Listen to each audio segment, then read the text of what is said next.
Unfiltered, the official Sunderland AFC podcast.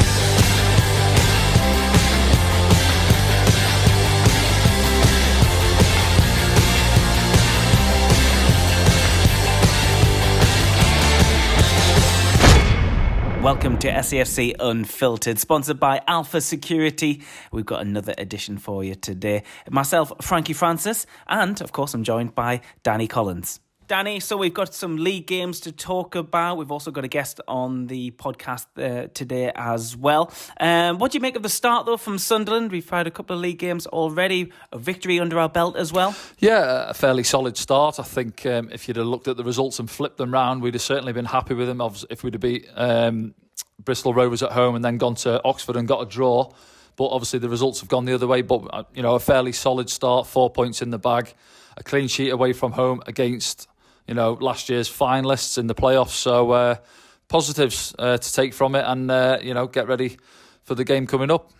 Yeah, we've got another big podcast on our hands today because we've got a bit of a fan favourite on the podcast. Luke O'Nien, he's been at the club. This is his third season now. Obviously, a bit of a strange one because I think he was signed as a midfielder, Danny, and now finds himself as a right wing back.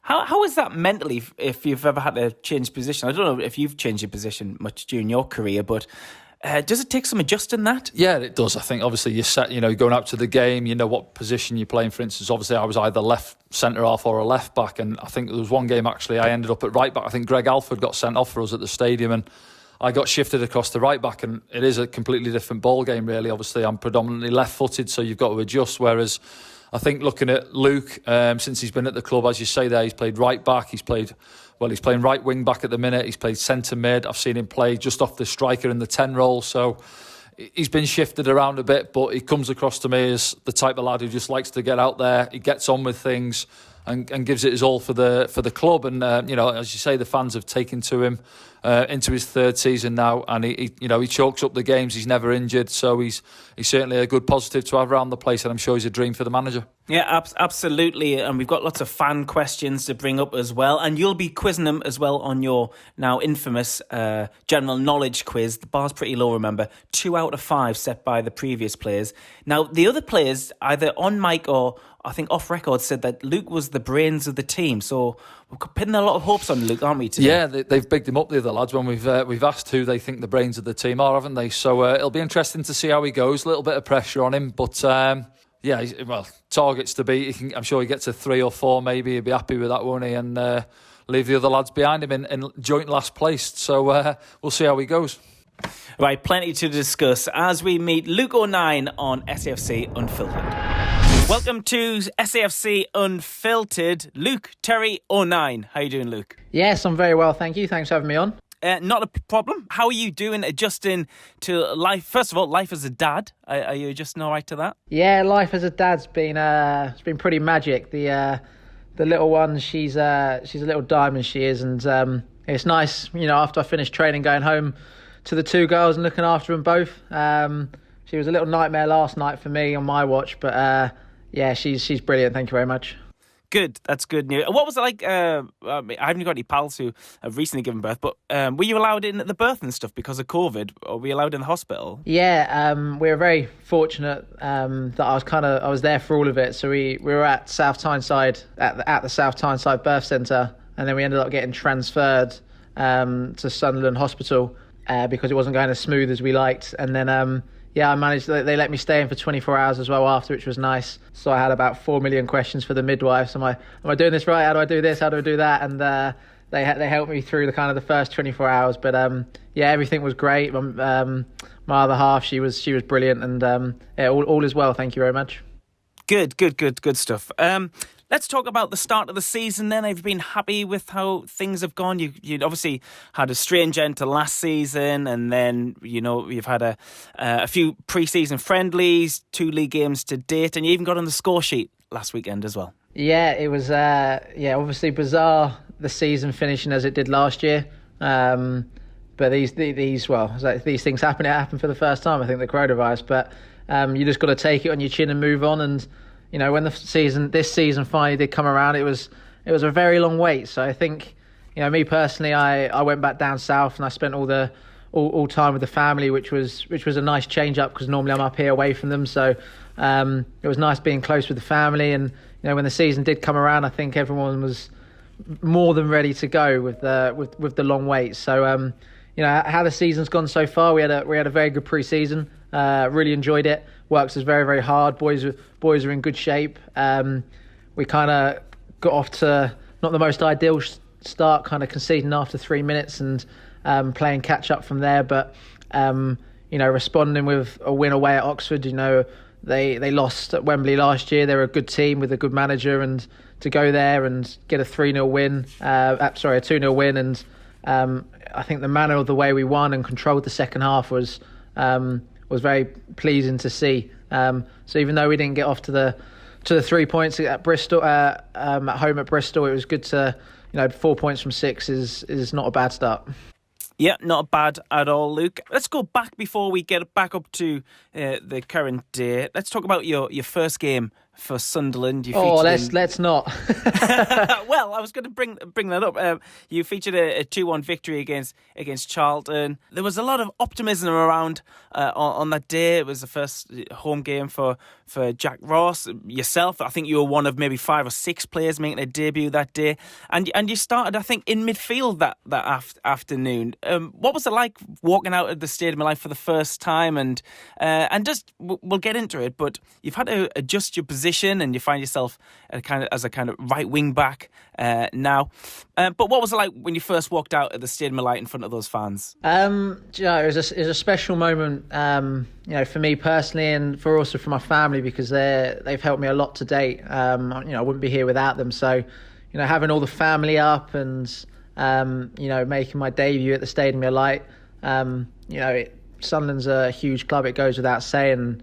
I grew up, watching Premier League football and seen some special players score some great goals at the Stadium of Light, and to join the club, to step out of that tunnel and to make my debut there was special. The actual game itself, I was pretty. I'll pick my language correctly, but I wasn't the best, and it was a difficult start for myself. I think the occasion maybe it did get the better of me. There's no maybes about it. I wasn't up to the standard that was needed. I know the Jack Ross at the time, the gaffer, turned around and said it was a tactical decision. I was like, okay, it wasn't a tactical decision. It wasn't the start that I dreamed of, but I learned a lot from that day. It's kind of, I look back at it now and it's made me the player I am today. It's probably been one of my toughest tests, and pleased to have experienced it, to come through it, and to be a stronger person and a player because of it. Luke, just touching on that there, obviously similar to myself, I came from Chester, I haven't been playing in League 2. Obviously you were at Wickham at the time, I think you got one promotion from League 2 to League 1, but similar type of fan base, I'd say, really. Chester playing in front of a few thousand, whereas when you come to the Stadium of Light, as you said there, it takes you back, doesn't it? When you first come, you step out onto that pitch, you've got 30,000 plus Mackems in there, and you know what size of a club you're coming to, don't you, straight away, really, when you take into it. And obviously, as you say, you're into your 3rd season now, so you'll have grown accustomed to that. But you still get some lads who are coming in now from the lower leagues. Are you sort of giving them advice and making them aware of what's expected from the fans now, being you're one of sort of the senior players really in the squad, even though you're still only at a young age, really? Yeah, I think it's all of our duties as players to help anyone coming into the club. Me especially, knowing I had a tough start and experiencing that, and I can go back and I can remember it took me, after I got taken off at half time, it kind of affected my confidence a little bit. You kind of doubt yourself, and it took me, I think, 3.5 months, 4 months to then get back into the team. And you remember those days because they're the tough moments, and I can put myself back into those days, just like that. And it's not easy. So I remember them. I struggled to settle in very quickly. So when I see players come in, I look at George Dobson. He didn't need. He wasn't a slow starter. He came in and he got off to a great start, and he's thrived ever since. So people like George, he doesn't need. he doesn't need me helping him because he's settled straight away. But other players, if they needed talking to, I kind of share my experience, because I think when you share a personal experience with someone, you get to know them, you get close with them. They're more likely to share something with you back. So I try to help any players that come in, just talk to them, even if it's just knowing where to live, ask them how they're finding it, because I think it's an important question, just asking how someone is, and not just asking them, how are you, and a token gesture, how are you. It's an actual, how are you finding things? Are you struggling? Are you okay? It's not just asking for the sake of asking. It's an actual, how are you getting on? How are you finding things? Because, during my struggle, when people ask me how you doing, I used to go home. I think I used to go to my mum and dad. Yeah, everything's great. And you kind of brush it off like it's nothing. And actually, internal, you're struggling a little bit. Your confidence is a little bit shattered, and everything's becoming a little bit harder. So I think one of the most important things is communication. Whether things are going good or bad, it's just to communicate with the people around. And if I could be a sounding board for someone, then I will be. But equally, if people are thriving like George Dobson does, Jordan Willis, they've come in and they've just been brilliant from the get-go. So it's good to see.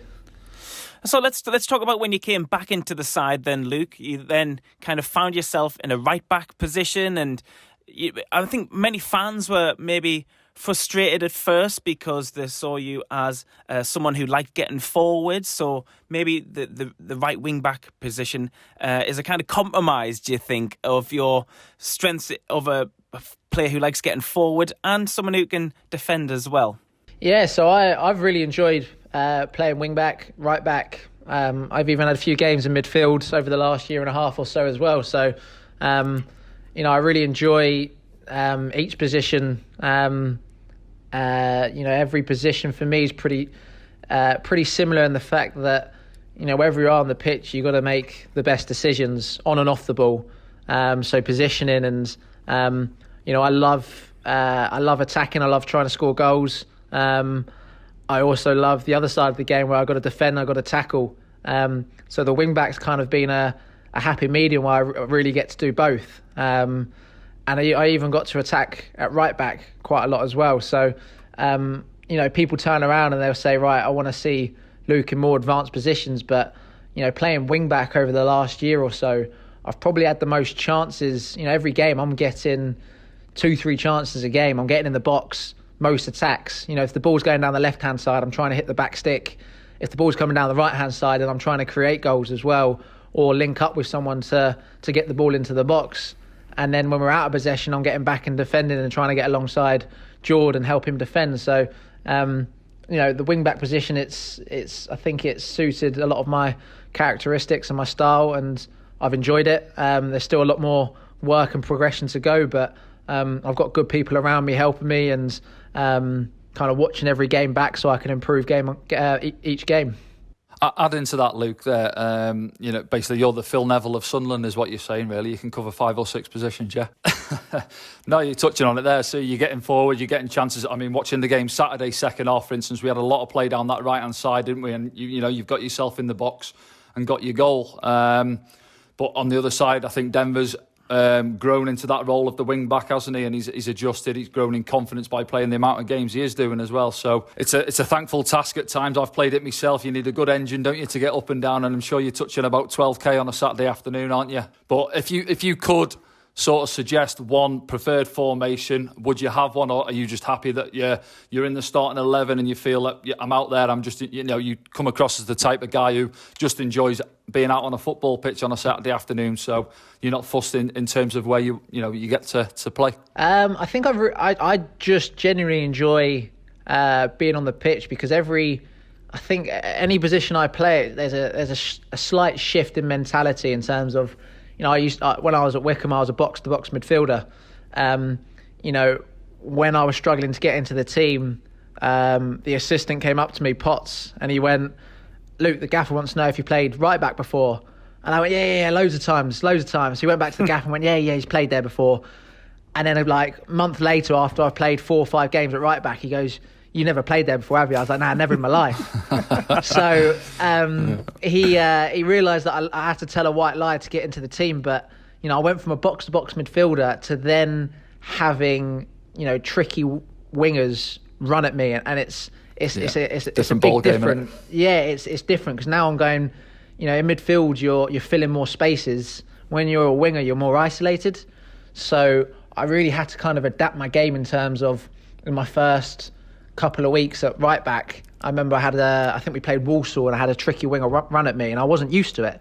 So after every training session, I'd grab the assistant, the first team coach, I'd grab all our tricky wingers and I said, right, just isolate me 1v1. So I had to get very good at defending 1v1 because it was simple. If I don't defend 1v1s, I wouldn't stay in the team. And I needed to stay in the team, so I need to get better at 1v1s. So that was kind of my first base. And then from there, as I started to get better at 1v1s, I needed to get better at, watch Denver, for example. You touched on it a second ago, how good Denver is. The amount of crosses he gets off, the amount of players he go around. So I watch him, I learn from him, and I'm trying to add that to my game more. So, every position, I really enjoy for me, it's a big mental challenge, just adapting your game slightly, your thought processes. Every movement, every decision stimulated from the mind. So that's why I'm big on the mindset of everything and just trying to make sure that everything's flowing right. I'm in sync and I do my homework before the game. So when I go out there on the weekend, whatever position it is, I always said to the gaffer, right, whatever position you play me, you don't judge me as someone who's filling in. You judge me as the out-and-out position you play me in. I don't want to, you did well for a position you never played in. I want, you were brilliant, not a part-time. I said you judge me based on that position. And I take pride in whatever position I play. I not just do a job, I do it better than that as well. That's what always what my targets are. So what's your normal routine then, Luke? Do you get to do the defensive drills with the other defenders as well because you're a right wing back, or do you end up doing attacking practicing as well in training up the academy? It's a bit of a mix. They always say defenders come this way, attackers go that way, and I'm standing there. I'm like, I know that the attackers are doing finishing and the defenders are doing heading. So I'm like, I'm so he wants to go with the attackers all day. Yeah, I'm edging over to the attacking to do some finishing, and then sometimes I get the shout, "Wait, where are you going?" I'm like, So curly finger comes up. Yeah, it's a little bit of a. I'm a bit of a hybrid. I mix between the two, and I'm kind of doing a bit of both. You got a good reputation, though, Luke, within the club for being fit, active, doing little bits of extra training. Do you find yourself in the gym much or doing any other sports? Yeah, I drive the sports scientist nuts. I think you should. I think if you get him in here for a podcast, you'll be here for about 3.5 hours. I really enjoy.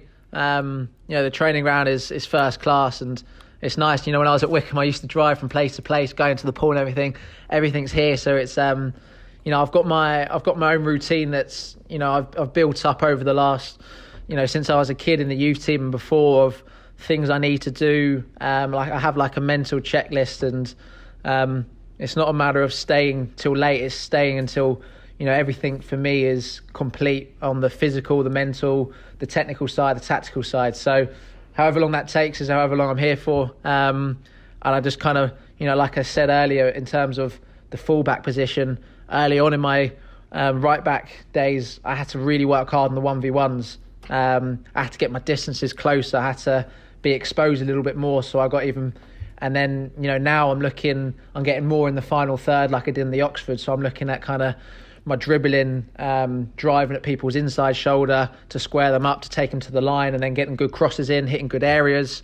And then on the flip side, Denver's putting in about 49 crosses a game. So I'm working on getting on the back stick, making sure my finishing is good. And away from that, I'm working on the strength, my power side. Because, as you know, Sunderland's, it's not a League One club, it's not a Champ club, it's a Prem club. So you've got to be working in line with the end goal, which is the Premier League. So, there's a good team here. There's a lot of people helping me, directing me. You got, me and Denver be sitting down with Towers later to watch back the game on the weekend, see if we can put in better crosses, if we can arrive better. We've just been working with the sports scientist Nick, who's been doing some good sessions with us. So it's an enjoyable place to be. I was going to ask you, do you give yourself a day off? Do you ever have any cheap meals or anything like that? Do you drink at all? No, I don't. I'm a bit of a freak. People call me. Oscar's having a chuckle in the corner. I think he's nodding. He's nodding as well. It's just. So you watch what you eat and everything. Yeah, it's just. I'm the chef. I'm the chef in the house. With me and the two girls at home, I cook for them every evening.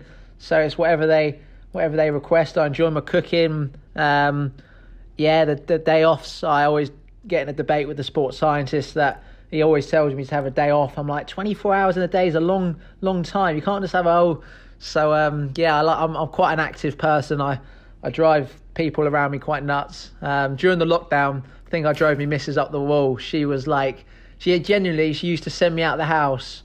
I used to go out anyway, but she'd make sure I did get out of the house to do my exercise. I think she treated me like a puppy that needed to go burn some energy. That was go and have a 20 miler. Go and have a little 20 miler down the seafront. She made if I came back during the lockdown when we got given the hour. If I came back on 58 minutes, she'd send me out for another 2. But you, not even after a big victory, you don't settle down and watch a box set and have a pizza or something like that? No, not really. I haven't really got the attention span to sit there for that long. I just got a pool table in the house, which is nice. So when the little one's asleep, or if the little one's not very good at pool yet, she can't reach the table. So there's always, I don't know. Like I said earlier, I like kind of my mind being stimulated. I just like to learn things, or I don't know, it's just the way I kind of been brought up. I had an older brother, older sister, so growing up we always used to be just doing something. Back in the Wickham days, Sundays was always, me and my brother used to go for a game of squash after a game, and he wasn't as fit as I am, so we used to go on the Sunday knowing I had a game the day before to even out the energy levels. And but now he tough lives, that squash as well, isn't it? Yeah, he lives in that was tough on the glutes, that. But now he lives in Switzerland, and I'm up here, so it's not doable anymore. So if anyone fancies the games, let me know. I'm going to move things on a little bit now, Luke. I'm going to ask you the name of someone. Does the name David Opitz mean anything to you? It shouldn't it? Because you wouldn't have asked me this. David what? Opitz. No, but if I've offended someone by saying no, I do apologise. Should I know the name? He lives in Portsmouth. Oh, is it the guy that booted me? Yeah. I haven't offended him then. Okay, I remember the name now. Well, obviously, it was a very familiar moment with a lot of fans, with yourself associated with the club. It was a big game, and you ended up on the other side of the ad boards, and it appeared that this gentleman kicked and punched you. Is that what happened when you went over the barrier? Yeah, you asked me to. Do you know what the funny thing is that my girlfriend, she works for Sky, and that video actually got the most. I think it got like the most viewings that month for Sky. And they were showing it, and she went, "Oh, that's Luke. I know him." So do you know what? There wasn't a lot of pitch between. There wasn't a lot of space between where the pitch ends and the crowd. And there's a bit of a down slope, and there's an AstroTurf, and I was wearing studs. So I remember going over, and I thought, "Oh, this isn't good." And then as I'm lying on the Portsmouth fans' laps, I could feel like I landed on their legs, and I could feel a few people lifting up their legs, trying to give a whack and everything like that. And I was like, right, let me get out of here pretty quickly. And I remember Katz and Max came over, and they stuck up for me a little bit. But it was just, I don't know how I fell in, or if it could have been prevented. It's just, I think it's I don't really know. I remember the police came after me after the game, was like, do you want to press charges? And I was like, no, it's fine. Like, I can understand. You got the emotion of the game. We're kind of wasting time because we're winning, and it's just, I imagine that guy, I think that actually generally that guy has kids, because I remember one of his kids, I think, sent me a message or something, I can't remember, and I was like, I don't want to press charges because he's got family. He probably did mean it, but it's happened. It added to the game, it was quite funny at the time, just move on. So just got off lightly, back on the bus with a few bruises and that on the forehead and stuff. Oh, it'll always be on YouTube to show the little one when she gets older. And of course, we've had this kind of rivalry with Portsmouth, haven't we, over the last couple of seasons? Do you feel it when you're playing them still?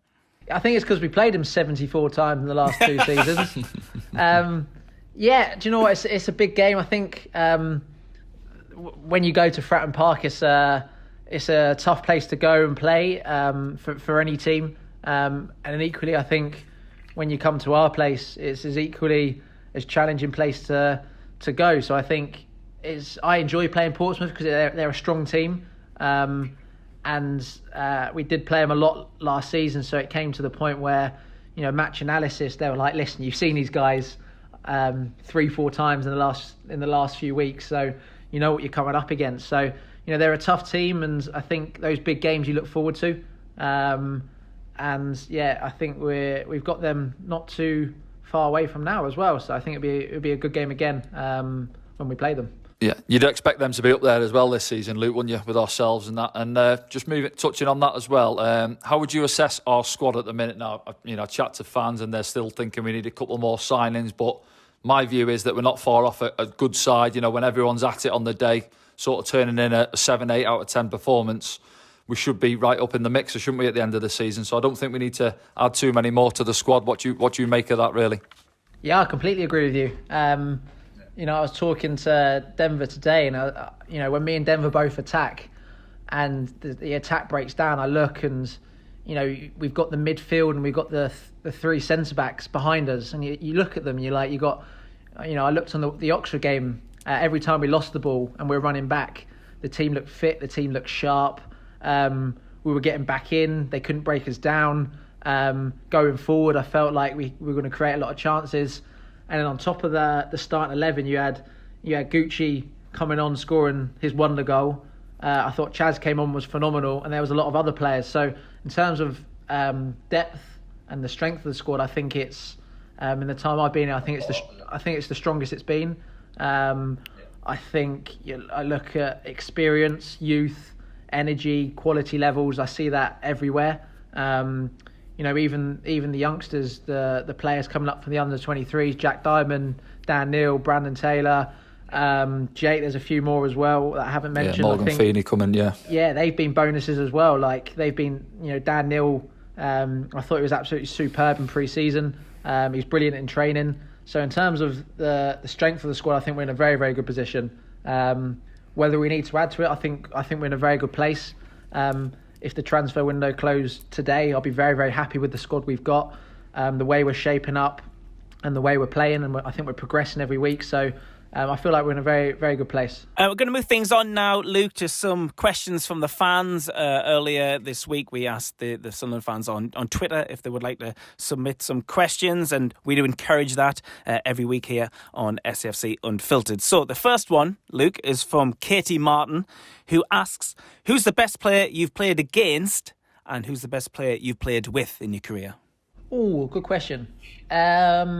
Rewinding back to my midfield days, when I was at Wickham, I remember we played against Tottenham in the FA Cup. Moussa Dembele was in midfield, and I've got a good picture on my phone of me about to win the ball, and then I ended up rugby tackling him. He was a very strong player, very, very strong player. So against Moussa Dembele, he was strong. They had a strong team out. I remember Heung-min Son played as well. He had the sharpest step over. I was quite glad I wasn't a fullback when we played against them and I was a midfielder. So, those two are very sharp. If I can claim it, I'm not sure if I'm allowed to claim it. I might have to go to the referees. But when I was at Watford, the manager was Gianfranco Zola, and he used to join in training. So I don't know if I can claim that. Yeah. But he used to join in training, and I remember he put on a bib once, and he gave me a bib and Josh McEachran, and we were all in midfield, and I was just like, I'll just run, I'll give you guys the ball, and that's it, and I won't even complain once, you guys just do you. And I remember just watching, training with those guys every day. I thought they were phenomenal. We had a Diego Fabrini, he went to Middlesbrough. He was one of the best dribblers of the ball I've ever seen. And then Eze, who's just gone to Palace, he came on loan to Wickham as well. So there's a few in the mix. Next question is from @HumbleMoon, who says, do you think there's enough support in football for men struggling with their mental health? Absolutely not. I don't think there is, which is a shame. I think there's a lot of more room for improvement. Even just at Sunderland, me and Willis, Jordan Willis, we work with the youth team and the under-23s, and we set up a mentoring scheme because we realised there's a space we need to bridge the gap between the link between the youth team to the first team. I've done the step, and it's, I don't know, with you, Danny, as well, I found it very difficult, that transition from going from youth team to first team, especially mentally, technically and tactically as well. It's just a huge step up, and I think mentally there was a time where I really struggled, but I was fortunate enough that I managed to find my way through, whether that was someone giving me the right bit of advice at the right time, or and I think I used that experience of how much I struggled to realise that there isn't a link there. So I spoke to Jordan Willis, and before the lockdown, we were doing every Thursday, we'd sit down with some of the youth team players. We won't let any of the staff in. We say, listen, nothing here leaves the room, but we just talk. We ask people how they are, and it's not just a token, how are you? It's how you getting on.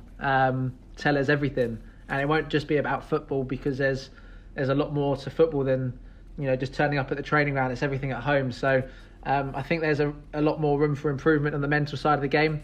Me and Willis, we're trying to help the youth team and the youngsters here anytime they need to talk to us. And the good thing is, I look at Marvin Sordell, a player I used to play with as well.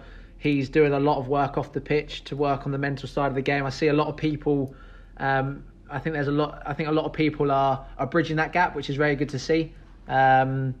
And I think there's still a long way to go, but I think a lot of people are making the right step in the right direction. Good. Danny, I just want to touch on that, Danny. From a player who's just ended their career, do you feel like there's any kind of support for players like yourself? I think the PFA do put it up there, and it's, you can get in touch with them if you need to. But yeah, there are guys who do struggle. I was 19 years in the game, and you're used to that dressing room banter every day. You've got 25, 30 lads in there. You're getting in the morning. Lads are ripping your gear and stuff when you come in the training ground, and you have this banter, don't you? But you sort of miss that side of it. I mean, I've been out the game a year and a half now, and it's gone like that. You click your fingers and you're out of the game, and you sort of, you're not going in every morning. You're not having your breakfast with the boys. You're not, just having that bit of crack with the lads and stuff. So yeah, it does affect some lads. Of course, you do. You read about it in the papers where they feel like they're lonely, if you like, and they don't know what to do with themselves. They go out and play golf. There's only so many rounds of golf you can play. Just trying to fill that gap with football not being there. 3:00 on a Saturday afternoon for some of these guys, and it can be tough for them, yeah. Move things along. Another question from the fans. Lewis Tate asks Luke, do you ever find yourself singing your chant, which the Sunderland fans sing? No, but I do sometimes find myself singing the chant, the Elvis Presley. Oh, yeah. Before, yeah, sometimes, yeah. I joined in, when they play that over the tannoy, and when they played that at Wembley. I did that, by the way. You played that at Wembley? Yeah. Oh, that was the best. That was, ball hadn't even been kicked, and I remember I was warming up, and you played it over the tannoy, and I remember I stopped what I was doing in the warm up, and I just remember looking around the stadium because, Wembley it was my dream to play at Wembley. I don't live too far away from it. I've passed it on the train many times. And, I learned from my first appearance at Sunderland that, don't let the occasion get the better of you. Take a step back, enjoy it, do your work throughout the week. And when you get to the game, you've done all your work. Just be present, enjoy it, relax. Don't be up tense. And I learned that from my first game at Sunderland. I took that into the Wembley appearance. And I remember just taking a step back, looking round, and there must have been 40 or 1,000 Sunderland fans. I remember seeing my brother, my sister, my mum, my dad, all looking down, arms around each other, singing the song, and I just thought, this is great. Like, you just can't top it.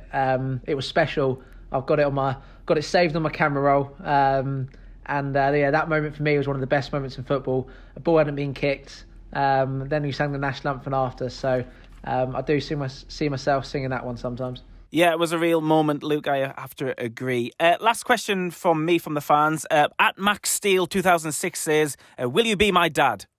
I don't know how old he is. Yeah, we need some more information on that, but I can be a friend. Yeah, all right then. I think you'll take that. But Dad's a bit too far. I've already got one little one, and she's I've got my hands full with her. Danny, have you got any there? Yeah, I've got a few for you, mate. Yeah, a couple I've picked up off Twitter as well there. So Paul Moss asked, did you think it was right that Wickham got promoted despite being outside the playoffs and voting not to continue the season? I know it's probably a bit of a touchy one for you, being an ex-player and that, but how did you assess that one? Personally, taking myself away from it, I think it was fair. I said it to people at the time. I think they, wherever you were in the league at that time of the season is where, I say this, biting my tongue because I was desperate to get promoted. But for me, where you were at that time of the season is where you deserve to be. You can't argue that. You got the points that you deserved. Wickham were up there for a lot of it, and I thought the way they handled the playoffs, I thought, even though we missed out, I thought it was fair at the time. Fair play to them. They got off to a very good start. But yeah, I thought it was fair. Can't remember what was the other question?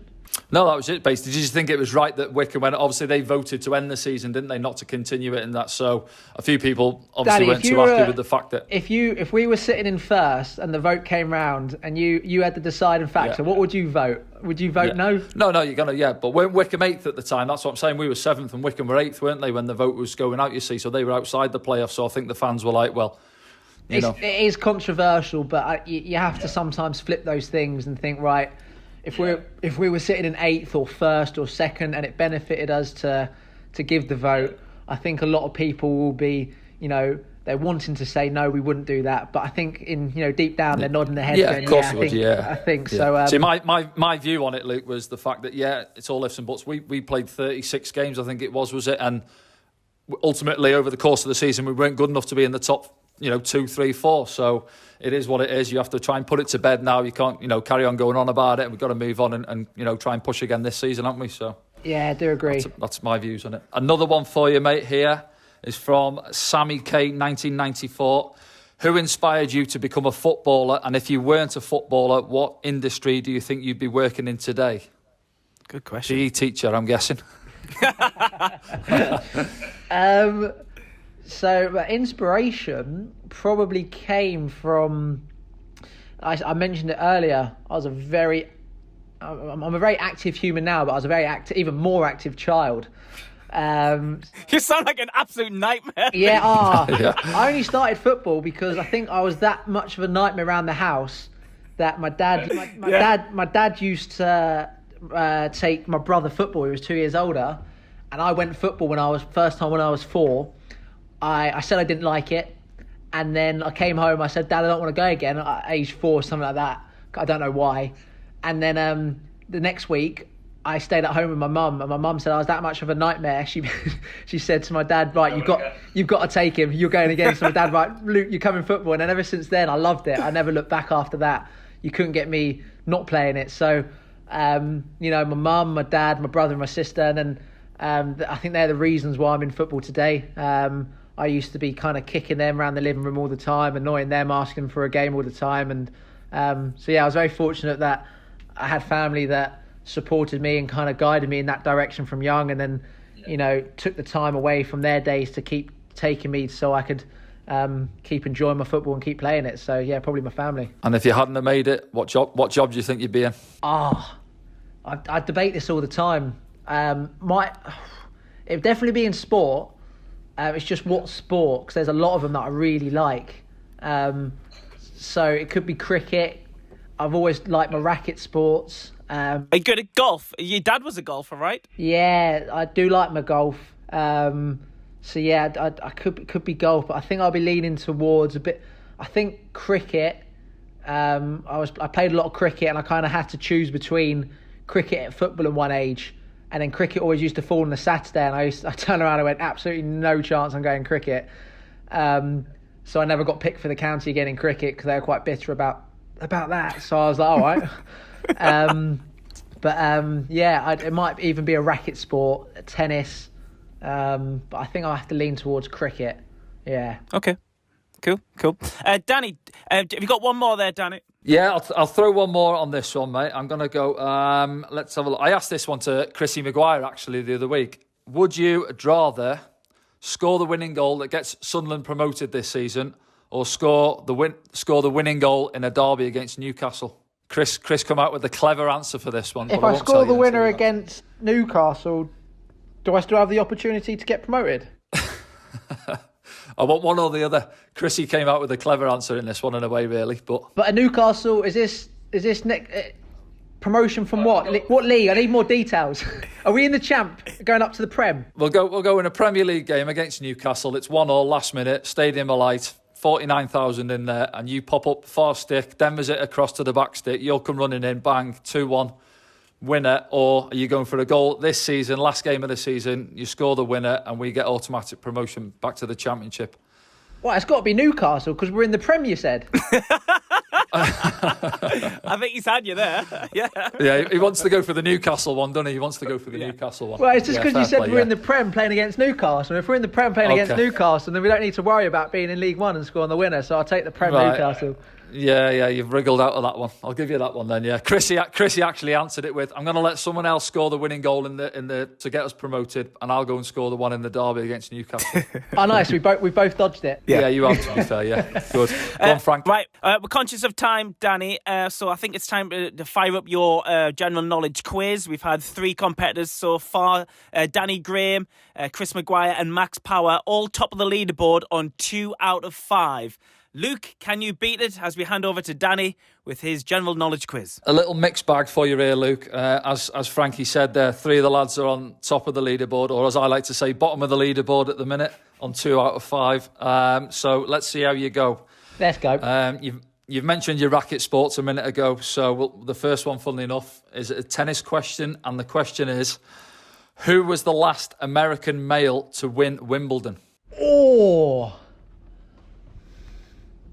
Oh, he's throwing out the Wimbledon shout. Oh, I'm not sure. American. Male, do you say male? Yeah, the last American male to win the singles men's Wimbledon championship. Is Greg Rosetsky Canadian? He's Canadian. No cheating. Don't ask Oscar. Is Oscar still in the room there? No, Oscar's gone. I should know this. Come on, give us an answer. Come on. Let's go Pete Sampras. Oh, Pete Sampras is correct. Oh! He's pulled it out of the bag. Get in. 2000, the year 2000 it was, 20 years ago. Well, that feels like a long time ago. Wow. It does, mate. Yeah, well done. Yeah, first one right. Good start. Right, question number 2, movies. What is the full name of the character played by Bruce Willis in the Die Hard movies? Don't really watch these movies. It's always on as well, Die Hard 4. It's always on the telly. Everyone's seen the Die Hard movies, haven't they? Bruce Willis. Yeah, what's the full name of his character in the series? Something McClane. It is something McClane, yeah. I need a first name. Come on. John McClane. John McClane is correct. I've seen Die Hard 4 many times against my will. This is good. 2 out of 5 already. He's on the same bar as the rest of the players. So I'm already top of the league. Yeah. Joint top. Joint top. He's got 3 free hits here, hasn't he, at these then? Right. Come on then. Okay. Question number 3. Which English city shares its name with the state capital of Nebraska? Are you going to give me like the world's hardest 3 questions now so I don't win? Do you want it again? Which English I don't think will help city me. shares its name with the state capital of Nebraska? Do you know this one, Frank? I don't know this. Can I phone a friend? You can't ask the audience in that room either. I don't think he knows. No, he doesn't know. He's shaking his head. No. Do you want to chuck an English city in? Do you want a clue on it? Yeah, I'll take the clue. Shall I give him a little clue? You've played against this side recently. This season? Can't give him that. Since you've been at Sunderland. Can I have the question again in full? So I just... Which English city... Which English city shares its name with the state capital of Nebraska? Played against Bristol City. You got Hull... Yeah, Coventry City. I could be Coventry.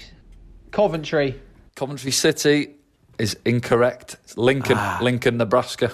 Yeah. Oh, yeah, I'd never have got that in a million years. Next one, Danny. Next one, mate. Number 4. What is the title of the theme song used for the TV show The Royal Family? Never heard of the programme. You've never heard of the programme The Royal Family? No. What is it? I take it it's about the royal family. No, mate. It's Ricky Tomlinson and them. You never seen it? Never seen it. I have a stab in. I don't think I'm going to get this one right. It's a sitcom. No, you don't even have a guess at this one, are you? Well-known song by a well-known band. That's a really good clue. That. Let's go. A band from Manchester. Core. Yeah, I don't You even must know know my this band. one, Frank, don't you? Yeah, Frank, do you know this one? Yeah, I know this one, but I'm not on the quiz. Is it a bit Little Mix? I know me Little Mix. It's not Little Mix. Let's go Dancing in the Moonlight. Oh, that top loader. No, it's not, mate. It's Half the World Away by Oasis. Yeah, never heard of it. Another song? No. You'll know. Right. You'll know it when you hear it. You'll know. I know Wonderwall. Yeah, good. I'll tell you what, he's making hard work of this, Frank, and he needs this one now. He You needs need this last one. Come on. You can do it, Luke. You can do it. And I'm not sure the question favours him after what he said earlier on either. So Come on. The question is, what type of alcohol is used when making a pina colada cocktail? What spirit is used in a pina colada cocktail? Oh, I don't have a Scooby. I don't. Can I phone me missus? Does she like a pina colada? Yeah. If you like pina colada. Right, come on. Right, let's go. Think about the region of the cocktail. Maybe that'll help. I think Oof. I'm leaning towards. It's made out of sugarcane, I think. Am I on the right lines? It's sweet. It's a sweet sweet one. Yeah. So it could be, and It's yellow. I'm leaning towards rum. Are you going to go for rum? I'm going for rum. Oh, rum is the correct answer. Get in! Yes! Top We've of the got a new league. chip leader. Huh? New top of the league. Get in. Take that at the end of this. 3 out of 5. I love a quiz. Really enjoyed that. Yeah, you like that? Good lad. Danny will get you on his family Zooms because he's kicking them back off again since Oh. lockdown started again. So get him on, Danny. Send me the Zoom link. I'll get involved. I love that. So we can go and celebrate tonight, Frank, can't he, with the pina colada on his couch watching the royal family. Yeah, certainly can. Right, we're going to wrap things up now. Thanks for that quiz, by the way, Danny. Luke, let's just talk more generally before you go. What's your big ambitions and your dreams while you're at Sunderland Football Club? I think the obvious one is, which I've failed to do for the last couple of years, is we want to get promotion. It's as simple as that. We want to get promoted this year. Whoever gets the goals, whoever scores them, it doesn't matter, as long as when that season finishes, or whether it's points per game this season, we're making sure we're sitting in that top position. So that's as simple as my goals come. In terms of individual, I want to get as many goals. I want to get double digits in goals this season. And then I want to make sure that I can help the defence get as many clean sheets. So I've got individual goals, team goals, but they're kind of the next year's goals. And then I've got more goals after that written down somewhere, but I have to go get me book to go through all them. Interesting. And have you got a message for the Sunderland fans? It looks like it's going to be even longer until any of them are allowed in our massive empty stadium. Have you got a message to those people who find themselves sometimes football is the most important thing to these people? Yeah, I can imagine. It's been difficult times for everybody. I've been very fortunate that my family's happy, healthy, and well, and I wish that upon every Sunderland fan, everyone across the world. But yeah, just even though they can't be let into the game, and they're showing their support in other ways, whether that's through social media. Every time I nip out to the shops, there's down any single aisle, there's normally a lovely Sunderland fan giving you a smile and giving you a bit of encouragement. So these tough times where you're not allowed into the games, they won't last forever. So they can just enjoy being with their family, and we'll do our best to make sure that every game we're giving our all. We're giving them a performance they're proud of when when they dial in and watch it all online. Good stuff, Luke. All the best for the rest of the season. Keep getting yourself in at that back post and get yourself a few more goals. And well done on the quiz. Thank you very much. Delighted to be top. Thanks for having me on. And I'm off to play some Ed tennis.